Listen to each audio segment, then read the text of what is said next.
ও মা, হয়েছে তোমার? এ দাঁড়া, একটা ভালো করে পড়তে দিই না নাকি আমাকে? বাইরে যাচ্ছি বলে কি আমার কোনো ইজ্জত নেই নাকি? হ্যাঁ, আমি ঠিক কোনো যাবো না নাকি? তুমি মানুষ সেটা বুঝে যাচ্ছ, আমি তোমার সাথে ভিড়ের মতন যাবো? মা একটু তাড়াতাড়ি করো। করছি তো নাকি? হ্যাঁ, 12 seconds later.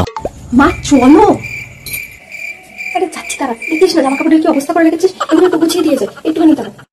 মা এটা আমি এসেও করে দিতে পারবো, প্লিজ চলো তুমি। হিংসা সত্য বলো, গ্যাসের লাইন অফ করেছিল?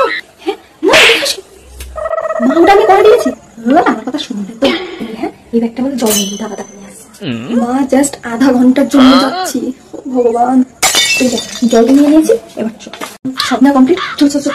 কিন্তু দাঁড়া, আবার কি? আমি তো গ্যাসের সুইচ অফ করে ঘরের জানলাগুলো দিয়েছি, তো যদি চোখ করে তাড়াতাড়ি দিয়ে আসি।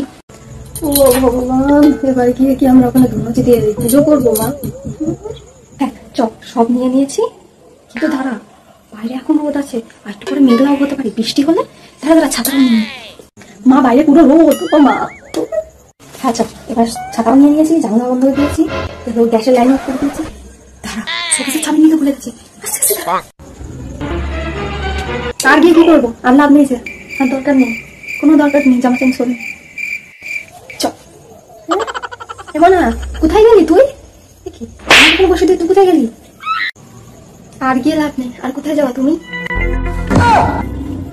এগুলো তো দরকারি জিনিস নাকি, এগুলো করে দিয়ে যেতে হয় নাকি? তুই কি করবি? কিছু একটা জিনিস যদি ক্ষতি হয়ে যায়, সে ক্ষতিপূরণটা পেয়ে দেবে, তুই দেখবি।